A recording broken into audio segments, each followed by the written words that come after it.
last thing I spoke, and I was You ready? happy I did it like that way. But I was away She wants to play. a long weekend. Making She's VIP. She can do anything she wants. I was just like, ooh.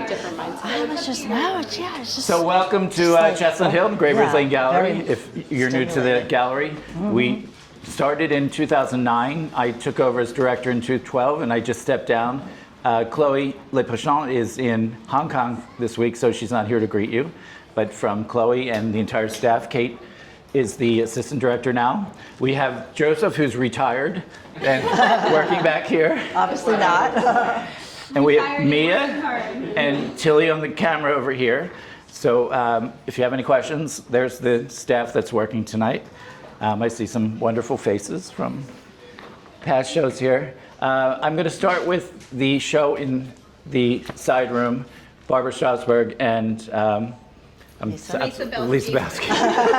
No, we have Ellyse and Elisa and there's so many Barbaras. You're unforgettable.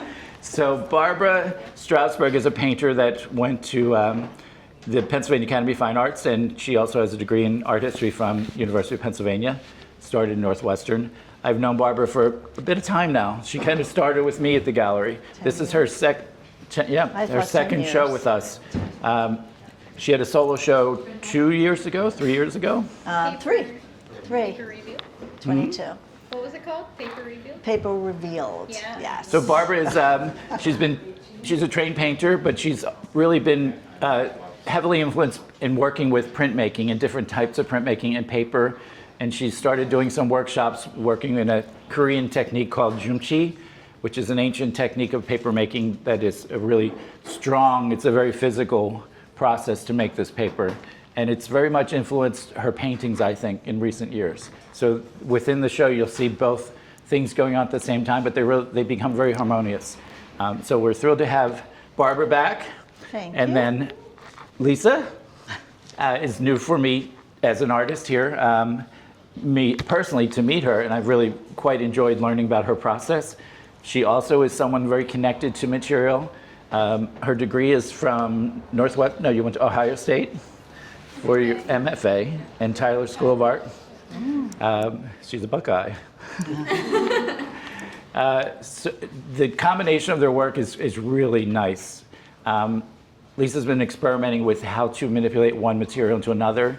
They both deal with a ideology or a process of memory, of history, of things that visceral element of what you pick up as a child, how it continues throughout your life, whether you want it repeating or not, it comes back and it comes back and it comes back. So eventually you become a mature artist when you accept it and start to just understand the process. And I think they both are there right now in what they're doing in materials. So I'm going to start with Barbara, and then we'll move to Lisa. You said it all, Bruce. I don't know. Is this a good spot? Right here? Okay. Well, I wrote something because, I don't know, my mind is just in all different places. So I just thought I wanted to be able to cover a number of things. So I want to first thank you, all my friends and family and dedicated artists, for being here today. And a big thank you to the Gravers Lane Gallery for this opportunity to exhibit my work.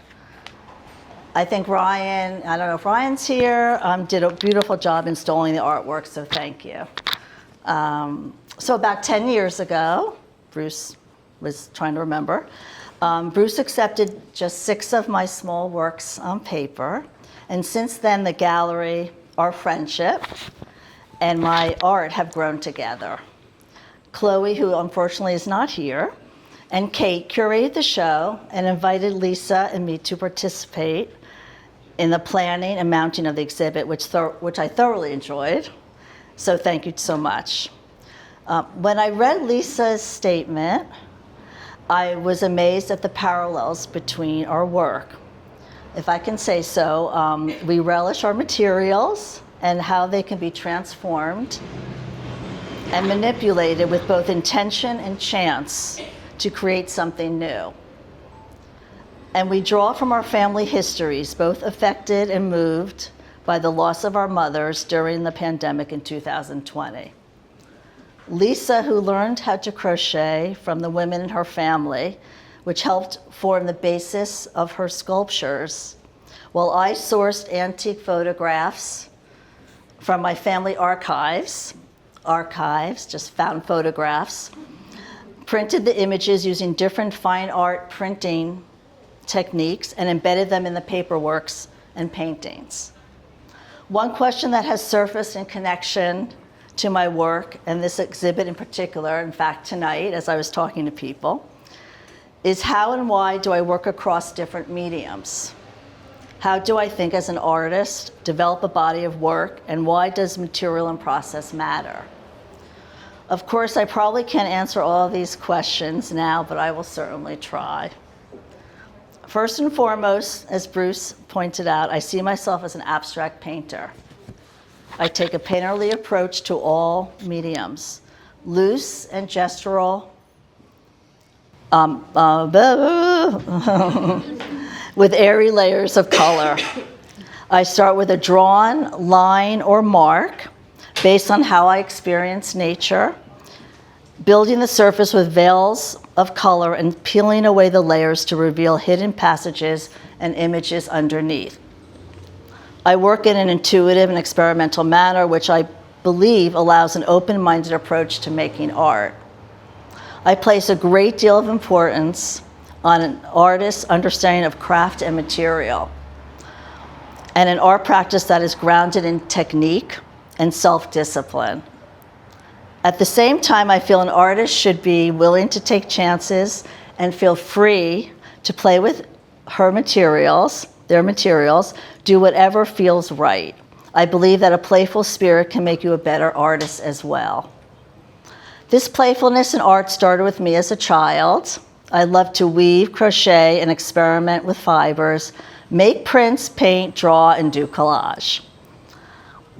I realize now that I have always naturally moved between art mediums. It is not surprising that as I work, something unexpected pops up in my work or harkens back to that playful time.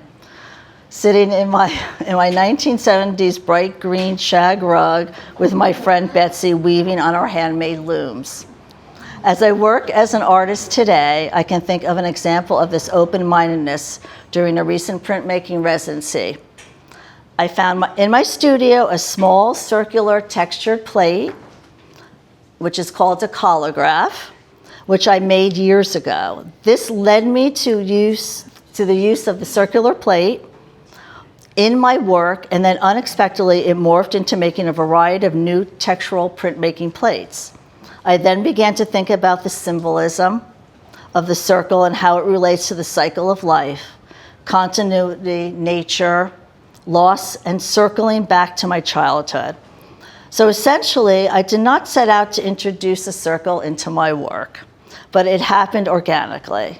Of course, now I am obsessed with the moon, and when I heard an interview with a poet, Dorian Lowe, she spoke of the moon as a barren landscape as it relates to the loss of her mother, and I thought, this symbolism is so beautiful, I wish I thought of it myself. But as my friend Adrian would say to me, the stars are aligned, and my so-called circle is universal and was destined to be in my work. So a chance discovery from the past moves my work in a new direction and connects me to the present day. This is true with discovering a treasure of antique family photographs in boxes I inherited from my parents, which became an important part of my Junchi paperwork, which Bruce spoke of. This forms another line of continuity between my past and my present. Overall, I see this new body of work as an extension of what I've done before and where I am going. It captures one moment in time. I'm almost done. It's only like 8 minutes, so. Lately, I've been thinking about trying to be positive about the future. I see this work reflecting optimism and light. Perhaps it's my small way of contributing a spark of happiness and joy during these challenging times. My childhood friend always says to me, Barb, make more art, the world needs it. Thankfully, some people feel that way, and my next chapter or phase of art is yet to be drawn. Thank you.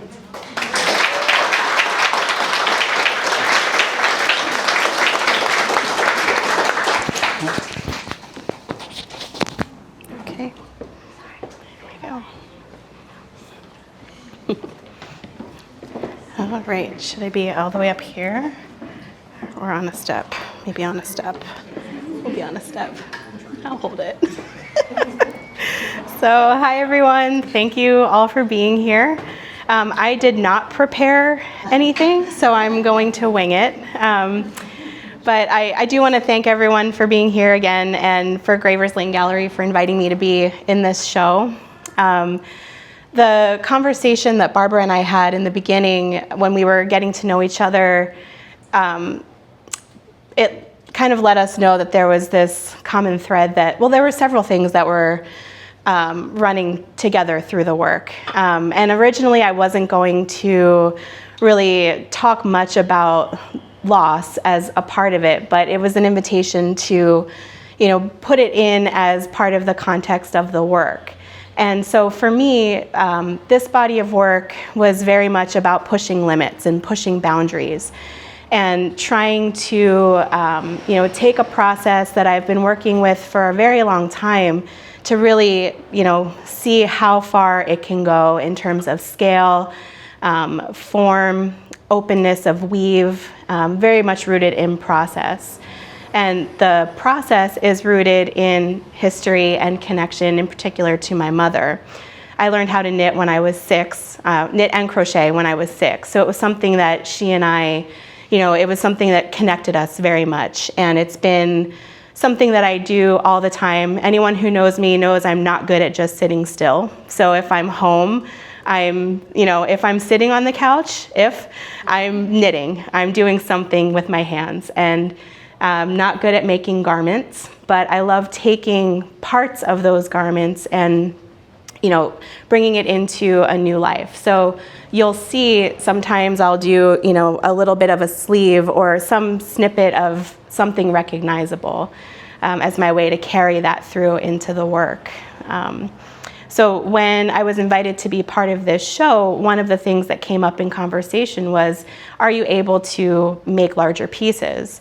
And up until recently, I've been stuck at a certain scale just based on the process and its limitations. So I had already been considering ways to push beyond those limitations, and working on developing a new clay and trying to support things differently, working with a different series of stitches, and just kind of going through all of the things that I knew were the hang-ups in the process that were preventing me from being able to get past a certain threshold. And little by little, I was able to get past some of those, and then I did end up hitting a lot of hurdles. So there's a piece in this show that is actually the largest piece that I've ever successfully made. And it's something that I'm grateful for the opportunity to kind of push, to be here in this show, to have a chance to really push. And I think, it's something that has taken a lot of time and energy and a lot of failure, to get to that point with that piece. So, and getting to know Barbara and her work and seeing the way that the work complements each other in this space has been really lovely. I think there's one piece in particular that's in the corner. It's a larger bottle that has thread wrapped around it, and the placement of that in between Barbara's paintings that also have that same kind of movement, it just, it's kind of a perfect pairing. I think it's a really lovely dialogue between our work. So yeah, I'm trying to think of what else to say. That might be it. I don't know. Yeah. Can I ask a technical question? Of course. Yeah, I love technical questions. Yeah. So I understand that you create the form and then you soak it, saturate Yeah. it in porcelain. So when you fire it, does it you must get some kind of smoke or gas? Or So something? there is a burnout process, but the way I fire it, it's a very long and low firing process. So it's just a smolder. So it doesn't fully ignite. And if you look inside the kiln, there's really no evidence that there would have been anything like that happening, except there's like a little campfire smell that lingers. In the soft brick, it kind of absorbs a little bit of that odor. But after another firing or two, it's gone. So, I was thinking raku, you know, like, yeah. I'm trying to figure out why your porcelain's still so immaculate. You don't see any evidence of the carbon. You know, typically in ceramics, if you're burning something out, there's going to be carbon that happens as a byproduct of that. So with raku, that's why it turns black on the surface. With this process, because it fires long and slow, there's kind of a longer time that fabric it's actually smoldering before, if I were to fire it faster, there probably would be more of an ignition and maybe more of a flame, which might produce some of that. Are they cotton fires? Yeah, it's cotton. Thank you. Yeah. No, it's great. I love the questions about the process. So I think that's kind of it. I just, I don't really know where else to go from there. But yeah, thank you.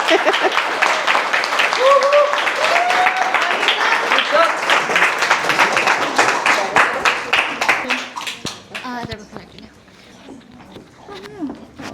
I gotcha. I can do this one. Okay, I'm gonna put this on you, and then I'm gonna give you this after I introduce you. Does that sound good? Okay. All right, guys, we're not done. We have more. It's never ending. It's never ending. So now to introduce our second exhibition that we currently have. Excuse me. Hey, we're not done. Excuse me. Hello. Get the man in here. Straight man. Get the straight Excuse man. me. Silence, please. Let's let them have at least 15 minutes of fame, right? Doesn't need to be that long. All right, so now I'm going to introduce our next exhibition, which we have on the second level, which is In Motion, Jewelry That Plays Back. So all of this is focusing on jewelry that has some kind of movement, some kind of kineticism to it. And so this was curated by Kate Dannenberg and Ellyse Bendillo. I'm sorry, Bendillo. I always mispronounce your last name. And they run the space in the Bach Building Night Shift Studio. This is our second show with them. We love Kate and Ellyse. They both went to Tyler and got their BFA in jewelry. No. One. No? I went to RIT. You went to RIT, you went to Tyler. Sorry, I thought you both went to Tyler. No, I'm not as good as she is. So Ellyse went to Tyler, Kate went to RIT, and this partnership kind of happened by happenstance. I happened into your guys' space 2 years ago on Friday the 13th and saw Memento Mori, and I was like, this is a beautiful jewelry show. Why is it in a basement? And we had our meeting that week, and they were like, did you do anything cool over the weekend? And I was like, I saw this really incredible jewelry show in a basement, ? And then we kind of started the partnership from there of saying, let's give them a space to curate in that people see it. So yeah, you guys are going to talk more about the work, and Ellyse and Kate, without further ado. This is our second encounter with these two. Yes. Counter. And we already have a third one planned. Thank you for that introduction, Kate. It's really exciting to be back at Gravers Lane. It's certainly a step up from basement's The basement. generous, from the dark and leaking basement that we started in. I also need to look at my notes. So first I wanted to thank everyone for joining us tonight to celebrate the opening reception of In Motion. Like Kate said, this is our second curatorial project with Gravers Lane. And Kate and I have been curating together for 3 years now. We're always at least passively curating together, in that if you looked at our messages, we're constantly sending each other artists that we are discovering, that we're excited about. And so when we, fix on an idea or a theme, it's kind of near daily. We're always going back and forth. So, anyways, if you will. This collection of kinetic jewelry and sculpture highlights a distillation of our favorite aspects of jewelry as an art form and medium. Jewelry is inherently interactive. The expectation is that the audience is not viewing the piece like a painting, but is picking it up, handling it, using it, wearing it. And that interactivity is an opportunity for the artists themselves to engage more actively with their audience. By creating kinetic elements that bring these pieces to life beyond the basic functionality of, say, a clasp or a chain or whatever,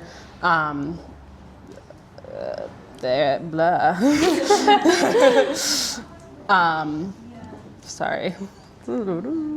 While highlighting that aspect of the medium, these works also display the incredible craftsmanship and engineering that goes into making a piece move and function and feel the way you intend.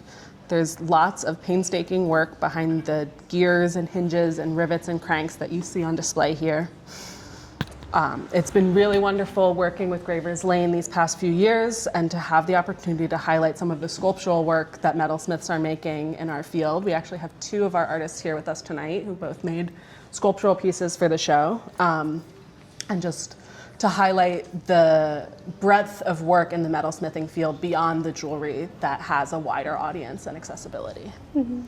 You know, it's so exciting to see a piece transform by touch and movement of the wearer, and I think all our artists here are sort of mechanical engineers, not least because this kind of work demands an experimental practice. You know, behind all the work you see here are countless invisible tests and prototypes that culminate into something transformative. It's the tactility of these pieces that tie them all together. You know, one of my old mentors would talk about jewelry as being a kind of figurative sculpture. It's always existing in relation to the human form. And in that same way, the sculptural works in the show are fully actualized by human interaction. Okay. Thank you again so much to Gravers Lane for your trust and support for us to realize the shows that we've dreamt up together. It's been so wonderful to work with a gallery who centers craft in an art space and has such value for new, fresh work coming out of the craft field. And it's given us an opportunity to highlight emerging artists who otherwise may be showing in a basement instead of an established gallery in Chestnut Hill. Yeah. So it's been such a wonderful opportunity. Yeah. Yeah. We're happy to. I want to reiterate, Kate said we have 2 of our artists here today. If you could raise your hands. We have Jeremy Wack and Mia Kaplan. And I really invite you, you know, I think all of us are nerds about metalsmithing and jewelry, and we love to talk about our work and we love to talk about the process. So I invite you to, you know, ask them about how they interact with the pieces they make. You know, you can also approach us if you'd like. If you have any questions about how to interact with the work here, some of it's a little obvious, put it on. But you know, these works, again, they're tactile, they move, they dance, they, you know, some of them have some batteries inside. And so, you know, we want you to be excited and to engage with that.